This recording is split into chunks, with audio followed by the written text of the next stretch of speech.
The crowd that gathered outside of the State House at noon today has now walked over to Attorney General Alan Wilson's office to hand deliver a petition with over 5,000 signatures saying legalize same-sex marriage in South Carolina.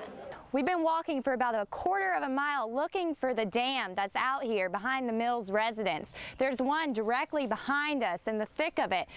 2 out of 3 adults and 1 out of 3 children are obese or overweight in South Carolina right now. An obesity action plan was released today by the state that includes something as simple as eating an apple.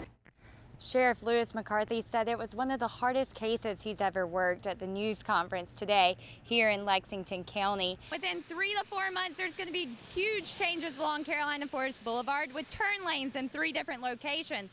Oliver was brought into Pets Inc. on Monday by neighbors in the community, and now he's being treated by vets, and soon he'll be in a foster home.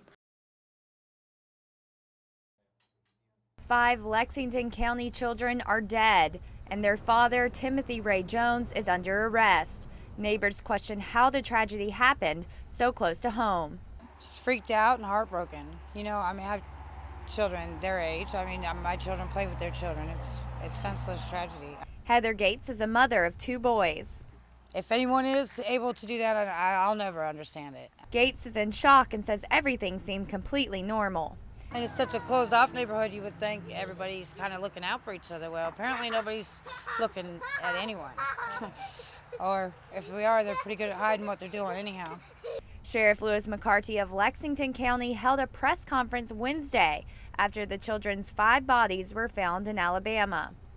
We have a team of officers to go down and pick Jones up and bring him back to South Carolina. SLED, the FBI, and Lexington County Sheriff's Department worked closely and believe the children were murdered early on in their disappearance. I don't understand why he did it, but yes, these children were in the car, deceased, in garbage bags for some period of time. The children were last seen August 29th.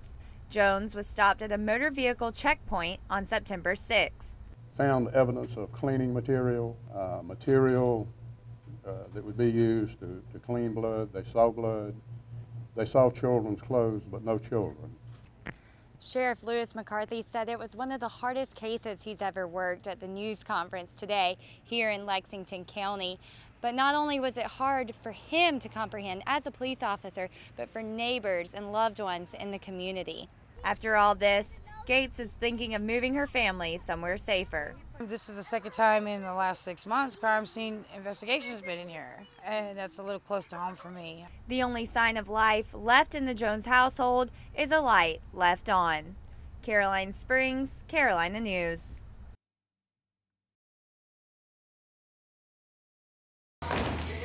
Ajax in Iraq, a play put on by USC's theater department, takes the audience into the war. The actors fall into the roles of soldiers, Greek gods, and struggling veterans.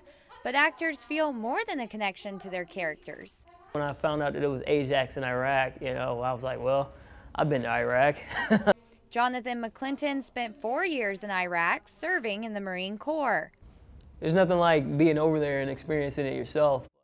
But McClinton says he shares his experience with his fellow actors to make the play honest. You can't necessarily put yourself in my shoes. You can definitely relate and feel, you know, similar to what I'm feeling. And that's what I feel like these actors have done.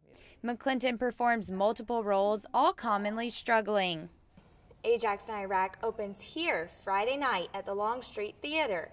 Peter Duffy directs the play and says a veteran really enhances the performance. Experts in what this is like and what it feels like, and you know, the sand in your shoes at all the time, and the heat and what that feels like. Duffy says the play isn't anti-war or anti-soldier. It raises critical questions and shows real struggles. You know, the war doesn't end when they leave the Middle East.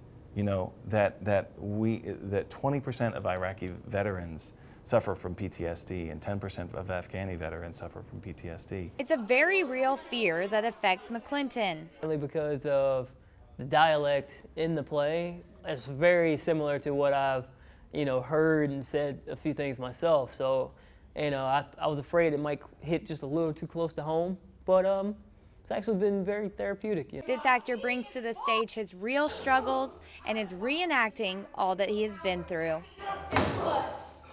Caroline Springs, Carolina News. Go get it. Brooke Smiley is a college student and has owned a Cocker Spaniel named Abby for almost a year. A recent study reported that animals release the same hormone humans do when they are in love. She loves me more than anything she could ever love in the world. More than food. I figured that out. She'll leave her food for me. Miley believes that his pets are capable of love. I guess because she loves you just like you love her. One thing is clear, dogs and cats do have emotions. The study suggests that the hormone oxytocin released in animals is associated with the feeling of love.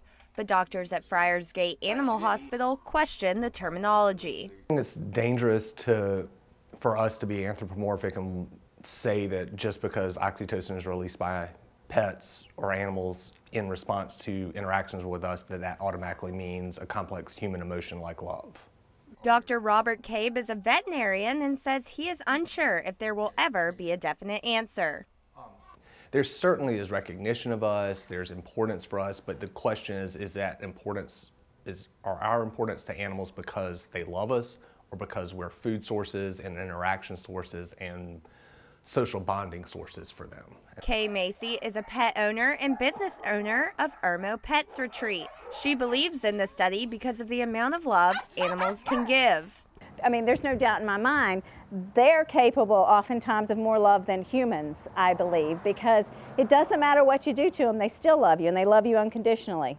She believes her job gives her greater insight. Do I believe that they can love and form attachments? Yes, I see it. I see it every day. I see it with the dogs, multiple dog family households.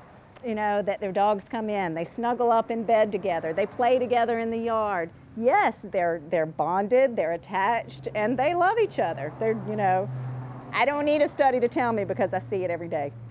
If you asked your pet if they loved you, what would they say?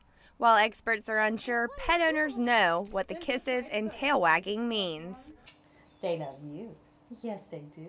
Caroline Springs, Carolina News. Who can jump off a high? Who can jump off